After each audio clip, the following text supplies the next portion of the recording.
Hi there, this is Christina Bold, Money Mindset Mentor, and I'm hopping on real quick in order to share with you something that's been coming up a lot in the conversations that I've been having over the past days. And that is exactly how to create wealth by being you, your authentic, unapologetic you, without stress and without actually editing yourself. And I will be sharing with you 3 major shifts that help me and are helping my clients right now to embrace more, become more, and show up more as your authentic self, my authentic self, your authentic self, without the need to edit yourself, and allowing that to help you create more and more increasing wealth.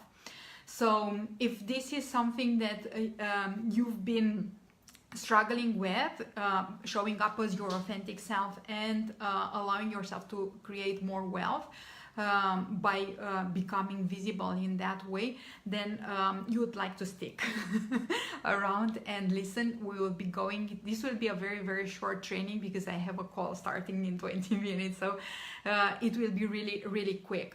Now, before we dive in, I would like to invite you to check my free gift to you, which is a free checklist, my free checklist that will be helping you to embrace more your worth and start raising your prices, charging for that worth. And you will find the link in the description, and I can actually also drop it here in the comments. Okay, now that we are clear on that. I'm trying to, okay, I will be pinning this later. Let's dive in and see which are the 3 shifts that you can make, 3 internal shifts that you can make in order to show up as your authentic self. So the first question that I always get is like, I don't even know how to show up as my authentic self. Like, I don't even know what that means. And that is a very good question, a very valid question with which I've been struggling a lot. Like, who my authentic self is really, and how should I really, show up like that person? Like, who that person should be? How should I be speaking? How should I be showing up? What my energy should be? And so on and so forth. And I know that these are questions that are coming up for lots of you when you are thinking, how on earth do I show up as my authentic self? And here's the question that will be helping you to get your answers. And the question is, when you are the most comfortable with being you, when you feel the most comfortable, when you feel the most you, who are you? Who that person is? And I would like you to think about the moments when you are feeling really at ease, like most ease as possible, when you are maybe with your family, or maybe you are with your friends, and you are just feeling completely safe and completely comfortable with the company around, and you are showing up, you are just behaving, you are allowing yourself to be you. So think about all these moments. It can be moments with your family, it can be moments with your partner, it can be moments with your friends, and think about who you are in those moments.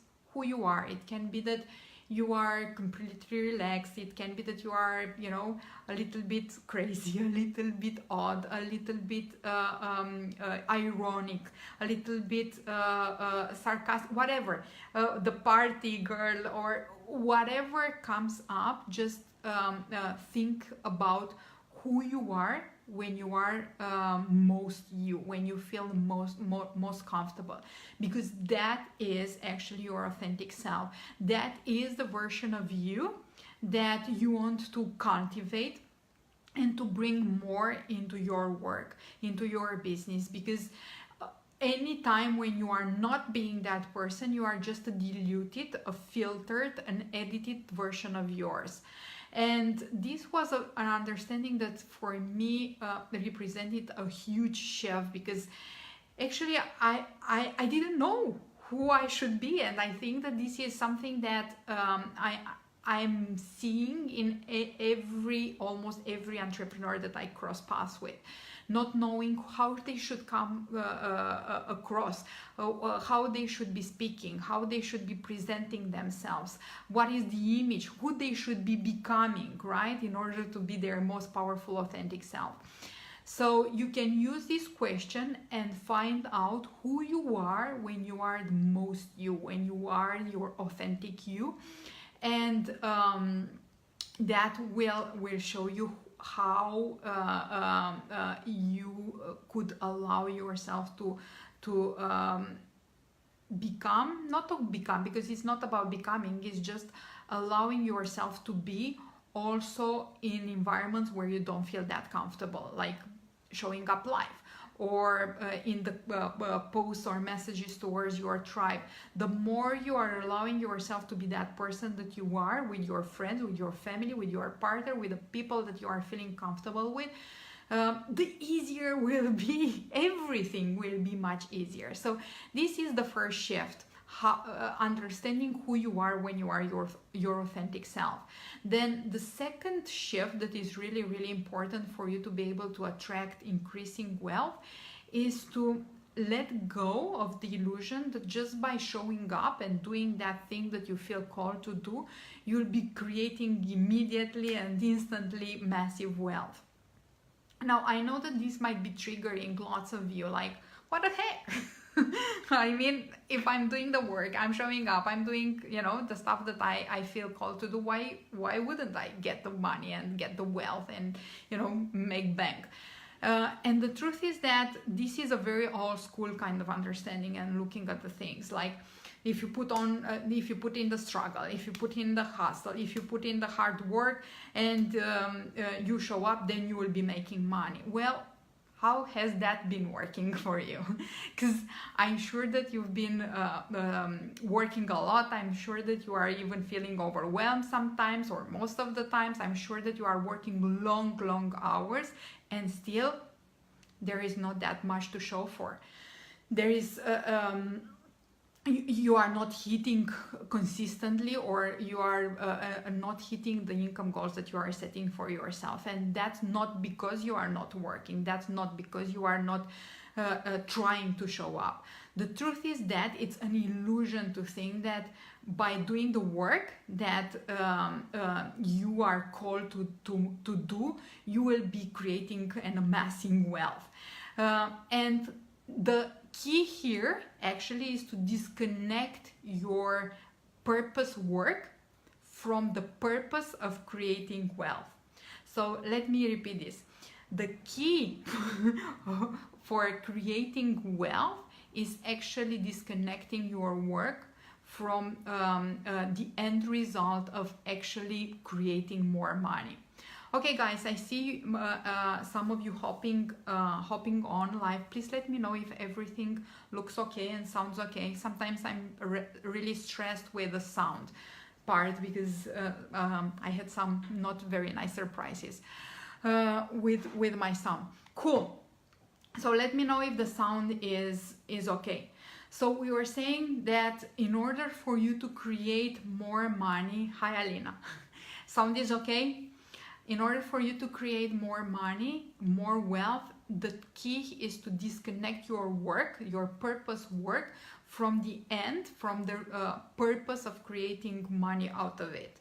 And why is this important? Because the purpose, this is something that I heard one of these days, and it made so much sense. And I'm sure that once you allow it to sink into your energy, it will be making lots of sense for you also. The purpose of your purpose is purpose. So the end result of going and doing, your soul's work, following your soul's calling, is just doing that, is just sharing that goodness with the world.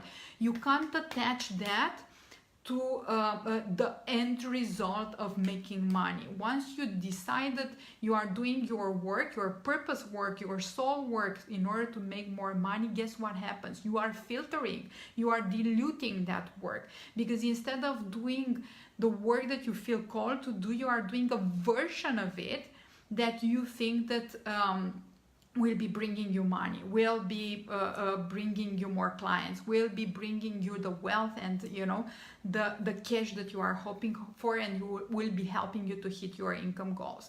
What does this mean? It means that when you are doing your soul's work in order to create more money, you are taking away from its power. You are just showing up as a version of that person that you think that people want to see. You are sharing a message that you think that people want to hear.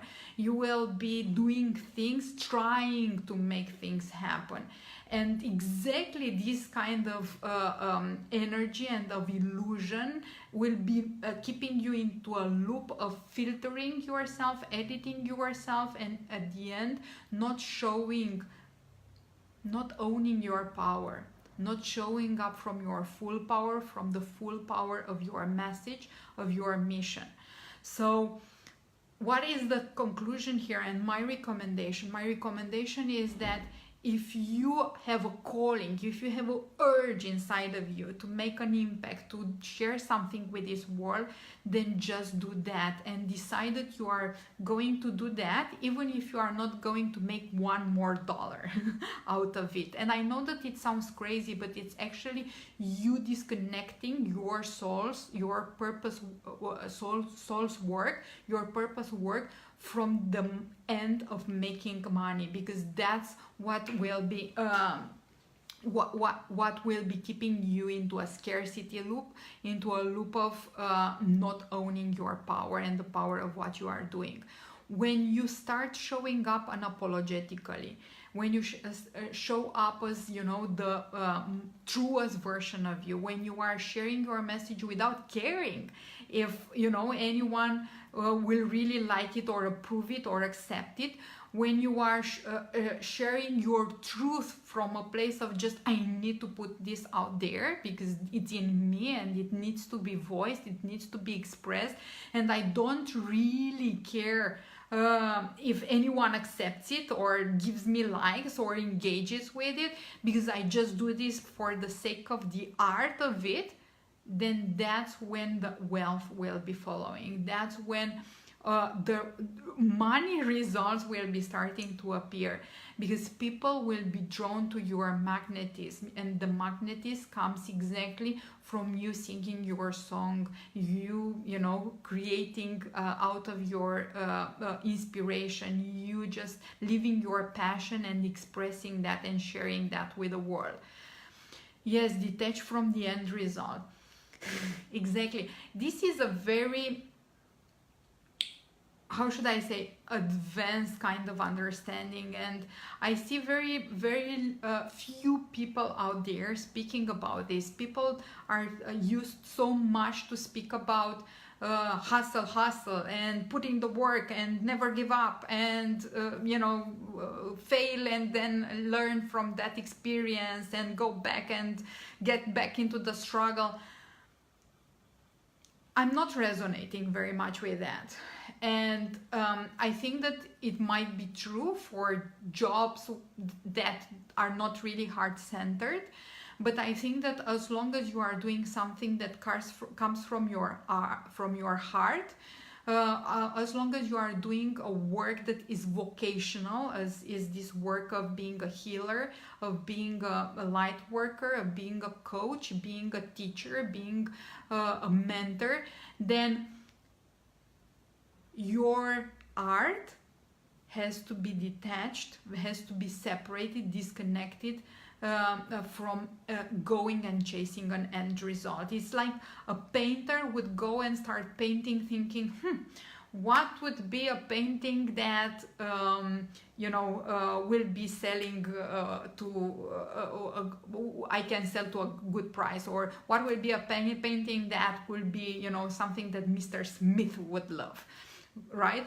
Then if the painter starts to paint like that, that is not really art. and then as is not really art, is not really that valuable.